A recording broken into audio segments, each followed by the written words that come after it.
اور 15 شعبان کی درمیانی رات، جس کو ہمارے ہاں عام طور سے شب برات کہا جاتا ہے، اس کے بھی کچھ احکام ہیں۔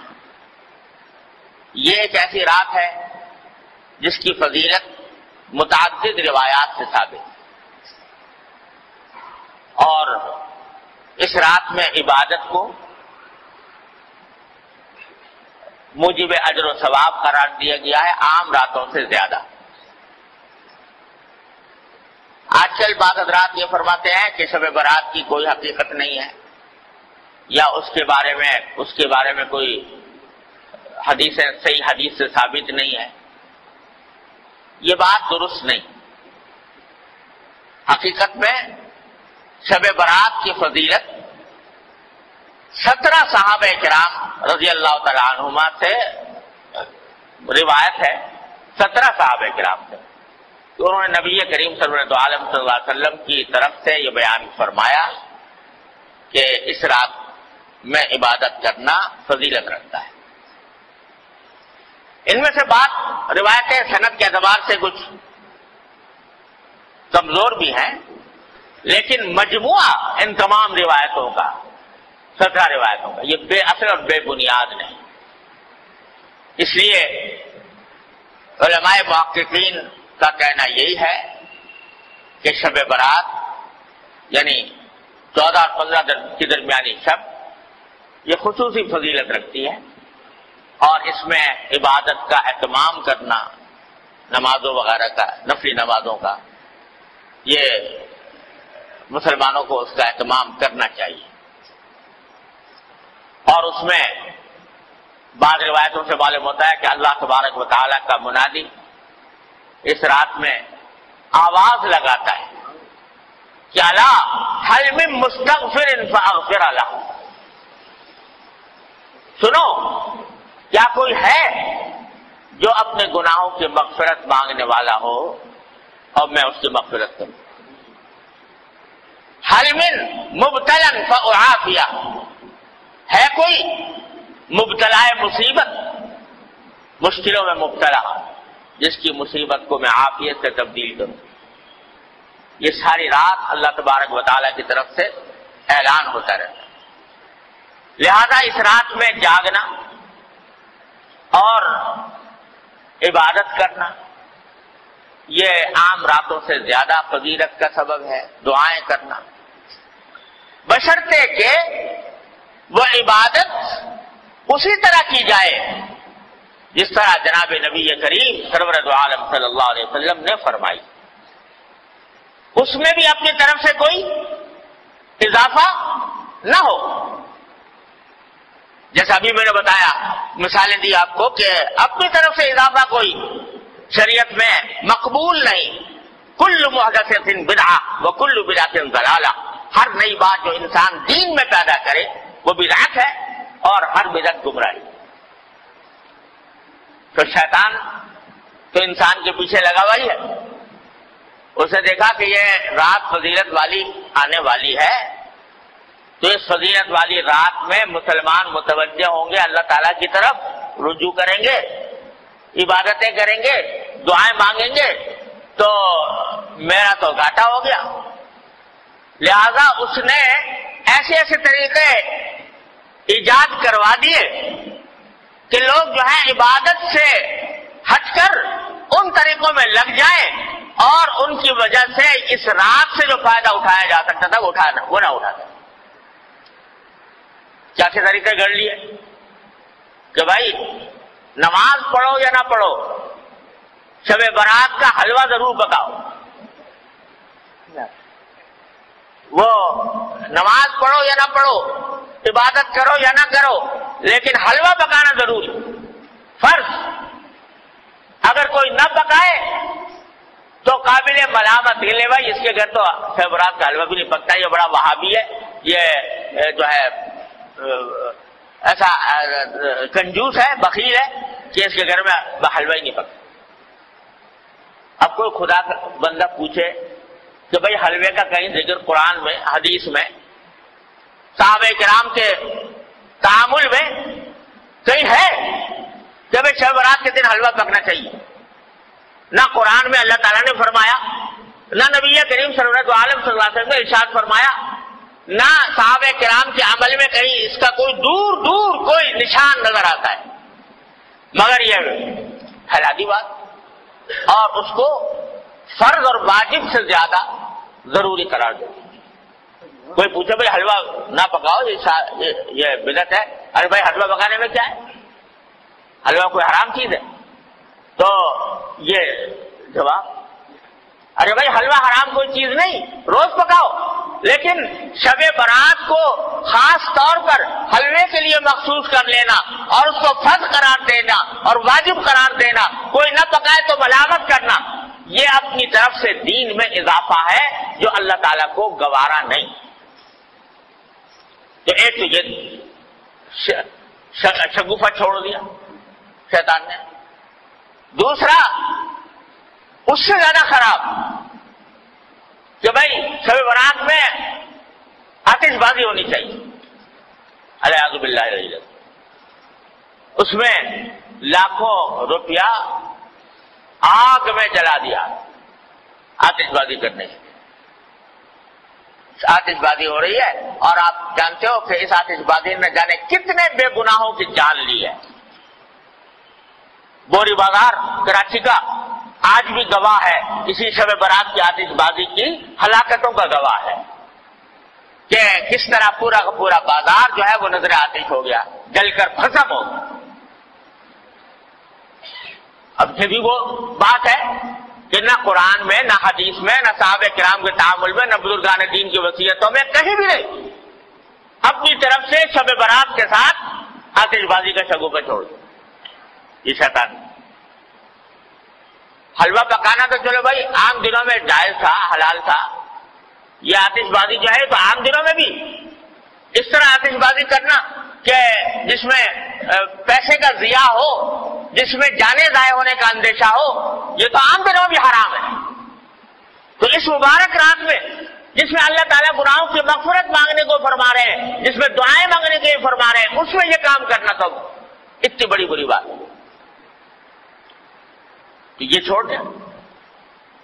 تیسرا یہ کہ بھائی یہ ارادے جو ہوتی ہیں جس میں جاگنے کا حکم دیا گیا ہے عبادتوں کا، اس کا اصل طریقہ یہ ہے کہ آدمی براہ راست اپنے پروردگار کے ساتھ رابطہ اور رشتہ قائم کرے، تنہائی میں، خلوت میں اللہ تبارک و تعالیٰ کی بارگاہ میں حاضر ہو، وہ ہو اور اس کا اللہ ہو، اور وہ اس میں عبادت بھی کرے، سجدے بھی کرے، دعائیں بھی مانگے، تلاوت بھی کرے.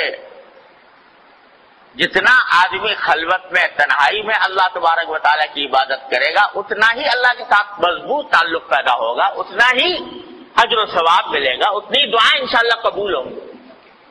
لیکن بعض اوقات یہ بھی ایک قصہ کھڑا ہو گیا کہ اس میں جلسوں کا سلسلہ شروع ہو گیا، جلسے ہو رہے، راتیں جو ہیں وہ جلسے کی انتظامات ہی میں صرف ہو رہی، کھانے پک رہے ہیں، دیگیں چڑھ رہی ہیں، دعوتیں ہو رہی ہیں. تو نتیجہ یہ کہ وہ اوقات جن کا لمحہ لمحہ قیمتی تھا وہ جلسوں کے انتظامات میں صرف ہو رہا ہے، دیگیں چڑھ رہی ہیں، کھانا پک رہا ہے اور لوگ دعوتیں کر رہے ہیں. ارے بھائی یہ اللہ نے رات عطا فرمائی ہے، یہ اس کا جتنا بھی حصہ موقع مل جائے، اچھا تو ہے کہ پوری رات پوری نہ ہو سکے، جتنا موقع مل جائے گوشہ تنہائی میں اپنے اللہ سے رابطہ قائم کرو، جیسا کہ نبی کریم صلی اللہ علیہ وسلم فرماتے. تو اس میں نمازیں، نفل نمازیں پڑھے، لمبی لمبی صورتیں اگر یاد ہے وہ پڑھے، دعائیں کریں، مناجات مقبول دعائیں، نبی کریم صلی اللہ علیہ وسلم کی دعائیں ہیں وہ کریں، اپنے ذات کی دعائیں کریں. آج پوری امت مسلمہ ایک عظیم آزمائش میں مبتلا ہے اور ہمارا ملک خاص طور پر گھرا ہوا ہے، تمام چاروں طرف سے خطرات اور فتنوں میں گھرا ہوا ہے. اس کے لیے دعا کریں اور اللہ تبارک و تعالیٰ سے مانگیں. اس کام میں اس رات کو صرف کرنا چاہیے. اللہ تعالیٰ اپنے فضل و کرم سے ہم سب کو اس کی توفیق عطا فرمائے. اور بھائی اس کے بعد اگلے دن جو ہے یعنی 15 شعبان، اس کے روزے کے بارے میں کوئی حدیث صحیح نہیں. یہ جو مشہور ہے کہ اس رات کا، اس دن کا روزہ رکھنا جو ہے وہ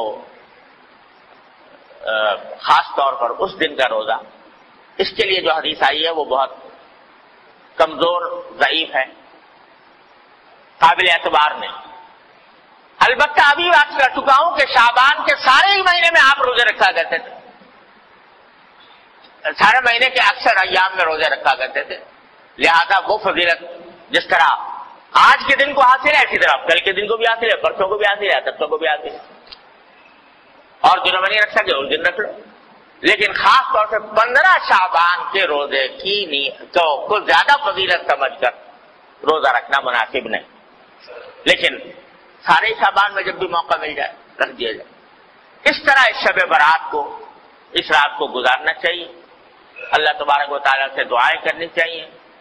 البتہ ایک بات اور سمجھ لیجئے، ایک روایت میں آتا ہے کہ اللہ تعالیٰ اس رات کے بارے میں بھی آتا ہے، شب قدر کے بارے میں بھی آتا ہے کہ اللہ تعالیٰ اس رات میں اتنے لوگوں کی مغفرت فرماتے ہیں جس میں قبیلہ کلب کی بکریوں کے بال، آپ نے یہ فرمایا. قبیلہ کلب بہت بڑا قبیلہ تھا، ان میں بکریاں بہت ہوتی، ہر بکری کے جسم پہ بال بہت ہوتے.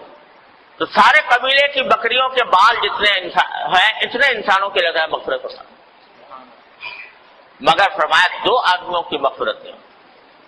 اللہ بچائے. ایک وہ جو کسی مسلمان سے کینہ رکھتا ہو کسی مسلمان سے.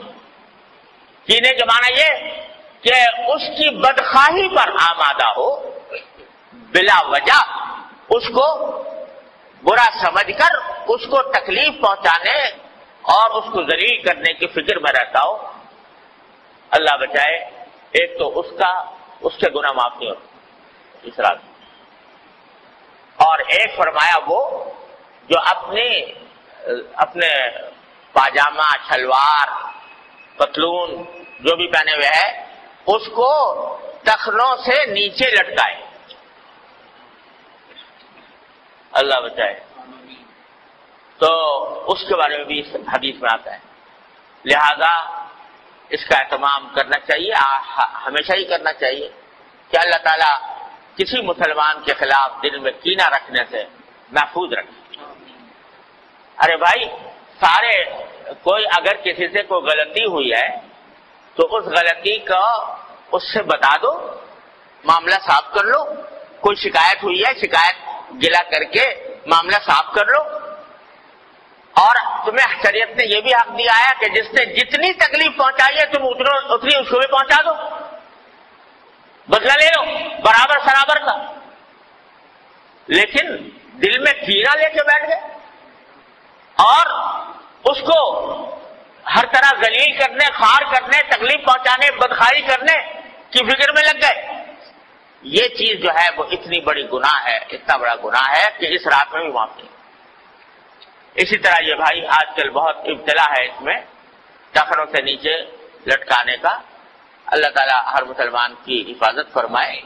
یہ حدیث میں فرمایا کہ یہ اصل میں تکبر کی علامت ہے. یہ اور تکبر ایسی چیز ہے جو اللہ تبارک و تعالیٰ تکبر کو کسی قیمت پر برداشت نہیں فرماتا. فرمایا الکبریاء ردائی فمن نازعتہ قسمت او کما قال صلی اللہ علیہ وسلم، کہ بڑائی تو میری صفت ہے، میری چادر ہے. جو کوئی مجھ سے اس میں جھگڑنا چاہے گا اس کی گردن توڑ دوں. تو تکبر بہت خراب ہے اور یہ تکبر کے علاوہ اس واسطے اس سے حضور نے منع بھی فرمایا اور اس جگہ پر خاص طور سے اس کا ذکر فرمایا. اس کا بھی بھائی ہر مسلمان، کیا اس میں فائدہ ہے کہ آدمی لٹکا لے، ٹخنوں کے لیے چلا جائے گا تو کیا فائدہ حاصل ہو جائے گا، کون سی دولت مل جائے گی، کون سی لذت حاصل ہو جائے گی. لیکن نبی کریم صلی اللہ علیہ وسلم کے حکم کی مخالفت ہوگی، اتنی بڑی وعید کا سامنا کرنا ہوگا. اللہ تبارک و تعالیٰ اپنے فضل و کرم سے، اپنی رحمت سے ہمیں اس رات سے صحیح فائدہ اٹھانے کی توفیق عطا فرمائے اور اس میں اللہ تعالیٰ کی رحمتیں اور برکتیں جمع کرنے کی توفیق عطا فرمائے اور اپنے غضب اور اپنی ناراضی کے اسباب سے ہماری حفاظت فرمائے. ہاں بھائی یہ بات بھی رہ گئی کہ شب برات میں قبرستان جانے کا مسئلہ. ایک مرتبہ ایک روایت میں آتا ہے کہ ساری حیات طیبہ میں رسول کریم صلی اللہ علیہ وسلم ایک رات، ایک روایت میں ہے، وہ سندن اتنی زیادہ مضبوط بھی نہیں ہے، لیکن بہرحال اس میں آتا ہے کہ آپ جنت البقیع تشریف لے گئے اور وہاں پر دعائیں فرمائیں، قبلہ رو ہو کر دعائیں فرمائیں. لیکن یہ ساری زندگی میں ایک ہی مرتبہ یہ واقعہ ہے، آگے پیچھے ہر سال جانے کا کوئی معمول نہیں تھا. لہذا اگر کوئی شخص جائے اس نیت سے کہ ایک مرتبہ حضور تشریف لے گا میں بھی چلا جاتا ہوں تو کوئی حرج نہیں، لیکن اس کو ایک مستقل سنت قرار دینا کہ ہر سال جانا ضروری ہے، یہ سمجھنا درست نہیں.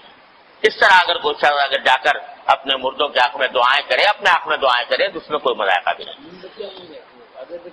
نہیں، نہ موم بتی نہ اگربتی، سب ایمان کا نور چاہیے، موم بتیوں اگربتیوں کا نور. وآخر دعوانا الحمدللہ رب العالمین.